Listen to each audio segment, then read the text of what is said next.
आज का विषय है पर्सनैलिटी, यानी किसी भी पर्सन की एबिलिटी एंड कैपेसिटी को ही पर्सनैलिटी कहा जाता है। यानी कोई भी व्यक्ति जो उसके अंदर कार्य करने की योग्यता और उसकी जो क्षमता है उसको ही वास्तव में पर्सनैलिटी कहा जाता है। वह चाहे शारीरिक तौर पर हो, चाहे मानसिक तौर पर हो, चाहे बौद्धिक तौर पर हो या भौतिकता की तौर पर विशेष हो। तो आप देखेंगे जो इन सभी बातों में विशेष है, शारीरिक दृष्टि से भी विशेष है, यानी चाहे उसका चेहरा हो या पूरा शरीर हो। दूसरी बात आती है मानसिक तौर पर, उसकी सोच आम आदमियों से अलग हो, और बौद्धिक दृष्टि में उसके डिसीजंस एक विशेष होंगी, और उसके साथ जो भौतिक यानी संसार की जो उपलब्धियां हैं, चाहे वो धन हो, चाहे भौतिक वस्तुएं हो, उन सब में आम आदमियों से विशेष है। तो उसको कहा जाता है कि इसकी पर्सनैलिटी विशेष है। तो पर्सनैलिटी का मतलब केवल एक ही चीज़ से नहीं हो जाता है कि शारीरिक दृष्टि से वो बहुत ही सुंदर है या अच्छा है या ताकतवर है या उसके अंदर बहुत अधिक क्षमता है, बल्कि उसके साथ साथ उसकी जो मानसिक स्थिति है वह भी उसी प्रकार विशेष है, साधारण नहीं है। और बौद्धिक स्थिति भी बहुत अच्छी है, और इमोशनली भी वो व्यक्ति बहुत ही स्ट्रांग है। तो जब ये सारी चीज़ें उस व्यक्ति में दिखाई देती हैं तो कहा जाएगा कि हाँ, इसकी पर्सनैलिटी बहुत अच्छी है। पर वह पर्सनैलिटी जो उसके अंदर विशेष दिखाई दे रही है, और विशेष तब हो जाती है जब उसका व्यवहार लोगों के प्रति बहुत सुंदर होता है, और भौतिक साधन होते हुए उपलब्धियां कॉमन मैन से, आम आदमियों से ज़्यादा होने के बावजूद भी उनके साथ जो उसका व्यवहार होता है वो बहुत ही विनम्र होता है, बहुत ही अच्छा होता है, और उसकी बोल चाल लोगों के साथ बहुत ही स्वीट होती है। उसमें कहीं भी ईगो का कोई स्थान नहीं होता है। तो जो इन चीज़ों से पूर्ण है, इन विशेष विशेषताओं से पूर्ण है, उसको कहा जाएगा कि इसकी पर्सनैलिटी वास्तव में बहुत बेहतर है। वैसे देखा जाए तो ये स्पष्ट होता है, हर व्यक्ति की अपनी पर्सनैलिटी अपनी होती है, निज होती है। कोई ऐसा नहीं है जिसकी अपनी निज पर्सनैलिटी नहीं है, क्योंकि संसार में हर व्यक्ति एक यूनिक है, एक विशेष है। जब वो विशेष है ही तो उसकी पर्सनैलिटी अपनी विशेष ही होगी। हाँ, लोगों की तुलना में संसार के लोग ये बात स्वीकार कर रहे हैं कि इसकी पर्सनैलिटी आम लोगों से बेहतर है, अच्छी है, वो अलग बात है। लेकिन वास्तव में हर व्यक्ति की पर्सनैलिटी, यानी हर व्यक्ति की हर पर्सन की जो एबिलिटी है, उसकी जो योग्यता है और उसकी जो कैपेसिटी है, जो क्षमता है, यदि किसी से तुलना ना की जाए तो अपने आप में उसकी अवश्य विशेष होती है। पर एक चीज़ तो अवश्य है कि कोई न कोई योग्यता उसके अंदर, क्वालिटी उसके अंदर कोई न कोई अवश्य विशेष होगी, ये निश्चित है। क्योंकि जब यूनिक है तो कोई न कोई चीज़ उसके अंदर विशेषता अवश्य विशेष होगी। तो ये देखना आवश्यक होगा कि क्या पर्सनैलिटी, जिसे पर्सनैलिटी मान करके चल रहे हैं, एक्चुअल में उस पर्सनैलिटी को हम अपने जीवन में फॉलो कर रहे हैं, उसके अनुरूप अपने जीवन को जी रहे हैं, यह केवल हमें दूसरों को देखने में ही अच्छा लगता है कि इनकी पर्सनैलिटी बहुत अच्छी है। सांसारिक दृष्टि से तो थोड़ी ही बातें ध्यान दी जाती हैं, शारीरिक दृष्टि से और उसको ज़्यादा से ज़्यादा उसकी मानसिक और बौद्धिक दृष्टि से या भौतिक दृष्टि से देख लेते हैं कि भाई उसके पास साधन बहुत है, बहुत अच्छी गाड़ियां हैं, बहुत अच्छा मकान है। बस इन चीज़ों को सोच करके समझ लेते हैं कि इसकी पर्सनैलिटी तो बहुत अच्छी है। लेकिन वास्तविकता यह है जो आपने अभी समझा, पर्सनैलिटी का मतलब कोई एक चीज़ नहीं है। शारीरिक दृष्टि से, मानसिक दृष्टि से, दोबारा रिपीट कर देते हैं, शारीरिक दृष्टि से, मानसिक दृष्टि से, बौद्धिक दृष्टि से और भावनात्मक दृष्टि से भी वो बहुत ही आम आदमियों से विशेष होगा, उससे कहा जाएगा। और लोगों के साथ जो उसका बिहेवियर है वो बहुत ही विशेष होगा। इतना सब कुछ होने के बावजूद भी, कॉमन मैन से विशेष होने के बावजूद भी विनम्रता बहुत होगी।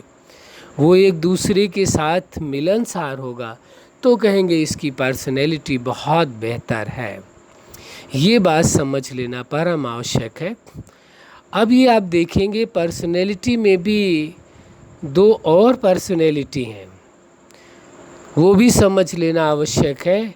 एक है ड्यूल पर्सनैलिटी और उसके अलावा दूसरी भी एक पर्सनैलिटी है, तो तीन हो जाएंगी। एक पर्सनैलिटी आपने कह दिया, दूसरा ड्यूल पर्सनैलिटी और तीसरी है स्टेप पर्सनैलिटी। तो ड्यूल पर्सनैलिटी ऐसी है कि जो सामने व्यक्ति है उसके सबके सामने दिखाने के लिए तो उसकी पर्सनैलिटी अलग है, लेकिन उसके पीछे उसकी पर्सनैलिटी अलग है। यानी दोहरा व्यक्तित्व है उसका। पर्सनैलिटी माना ही कहते हैं व्यक्तित्व। उसका व्यक्तित्व कैसा है? दोहरा है। सामने सबके सामने दिखाने के लिए तो अलग है, और पीछे जब अलग होते हैं तो उनकी पर्सनैलिटी अलग होती है। इसीलिए उसे ड्यूल पर्सनैलिटी कहा जाता है। तो इस संसार के अंदर विशेष तौर पर ये तीन प्रकार के पर्सनैलिटी के लोग ही पाए जाते हैं। जो पहला है जो विशेष, ये पर्सनैलिटी ही केवल कहा जाता है। दूसरा ड्यूल पर्सनैलिटी। ड्यूल पर्सनैलिटी में आपने समझ लिया, सभी के सामने दिखाने के लिए उनकी पर्सनैलिटी अलग होती है, और जैसे ही सबसे पीछे हटते हैं तो उनकी पर्सनैलिटी दूसरी हो जाती है, यानी दोहरा व्यक्तित्व होता है। दूसरी बात इसे कह सकते हैं कि डबल उसके चेहरे होते हैं, सामने दिखाने के लिए अलग होता है और पीछे अलग होता है। तो ऐसी पर्सनैलिटी भी लोगों को भले ठीक लगती हो, लेकिन वास्तव में उसे रियल पर्सनैलिटी नहीं कहेंगे। रियल पर्सनैलिटी जो फर्स्ट नंबर में बताई गई है वो ही है।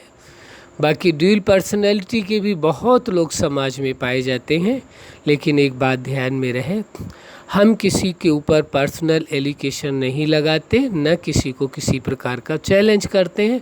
चूँकि पर्सनैलिटी का विषय है, इसलिए इस विषय में चर्चा पूरी करनी तो परम आवश्यक है। इसके बाद जो ड्यूल पर्सनैलिटी, ये वास्तव में न उस व्यक्ति के लिए हितकर होती है और ना ही दूसरों के लिए हितकर होती है। फ़ायदेमंद दोनों के लिए ही नहीं होती, क्योंकि दिखाने के लिए सबके सामने तो उसने अपनी पर्सनैलिटी का दूसरा रूप दिखा दिया, बाकी पीठ पीछे, यानी उनके पीछे जो है, लोगों के पीछे उसकी पर्सनैलिटी बदल गई, चेंज हो गई। तो इससे उसका जो दोहरा व्यक्तित्व है वो उसके लिए भी दुखदाई बन जाता है, क्योंकि रियल पर्सनैलिटी ही वास्तव में उस व्यक्ति के लिए सुखद हो सकती है। और तीसरे नंबर की जो पर्सनैलिटी आती है, स्टेप पर्सनैलिटी है, जिसे साइंटिफिकली प्रूफ किया गया है, मेडिकली कह सकते हैं, उसे प्रूफ किया गया है। स्टेप पर्सनैलिटी होती है, उस पर्सनैलिटी को आप पर्सनैलिटी कहा गया है वास्तव में, बाकी उसे यदि ये मान लिया जाए वो एक तरह का मानसिक रोग है। कैसी से? मानसिक रोग है, मेंटल डिजीज़ कहा जा सकता है, क्योंकि उसमें जब एक व्यक्ति एक तरह से जी रहा होता है, उसके बाद थोड़े समय के बाद अचानक वो दूसरा व्यक्तित्व उसका प्रकट हो जाता है और इस तरह से जीने लगता है, इस तरह से बातें करने लगता है जो फर्स्ट से एकदम मैच नहीं खाती। ड्यूल पर्सनैलिटी में तो सामने अलग है, पीछे अलग है, लेकिन स्टेप पर्सनैलिटी में सामने ही दोनों चीज़ें दिखाई देंगी। अभी जो उसकी पर्सनैलिटी दिखाई दे रही थी, जो उसकी लाइफ स्टाइल थी, जो उसका बिहेवियर था, बोलचाल था, वो एकदम कॉमन जो उसका अपना था वो था। थोड़े समय भी ही अचानक उसका चेंज हो जाता है। और कई बार तो ये भी देखा गया कि फीमेल होती है तो उसका मेल का आ जाता है कि जैसे मेल जैसी उसकी बातचीतें हैं, मेल जैसे एक्शंस हैं, वो सारी चीज़ें दिखाई देने लगती हैं। और मेल है तो उसमें फीमेल्स के दिखाई देने लगते हैं। यही ज़रूरी नहीं है, तो कुछ भी ऐसा चेंज नज़र आता है, पर्सनैलिटी चेंज हो जाती है और वो सबके सामने अलग नहीं। तो वो एक तरह से मानसिक बीमारी होती है, लेकिन चूँकि व्यक्तित्व में वो भी चीज़ आती है जो लोगों में दिखाई देती है, इसलिए उसे पर्सनैलिटी शब्द प्रयोग किया गया है, उसके लिए भी पर्सनैलिटी शब्द यूज़ किया गया है।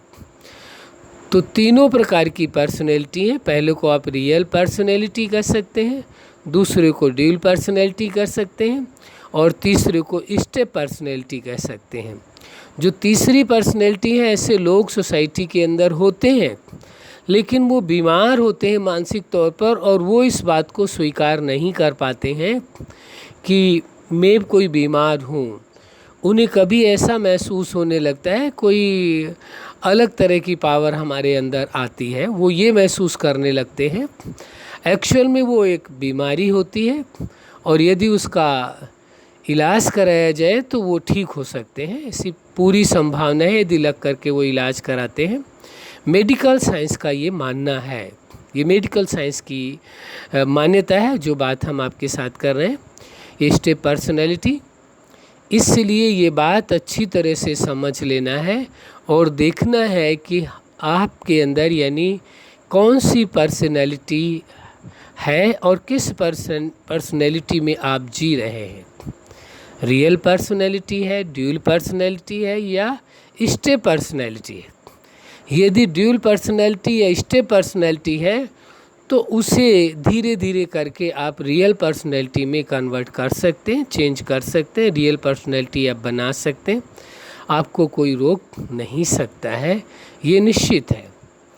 तो ये बात अवश्य ध्यान रखने की है कि पर्सनैलिटी केवल बाह्य दृष्टि से देख लेने की कि वाह देखो तो सही इसका शरीर कैसा है, इसकी सुंदरता कैसी है, इसके चलने की स्टाइल कैसी है, बोलने की स्टाइल कैसी है और इसके पास साधन कितने अच्छे हैं, कितनी अच्छी पर्सनैलिटी। इतना सेफिशिएंट नहीं है जितना समझ लिया जाता है पर्सनैलिटी के बारे में।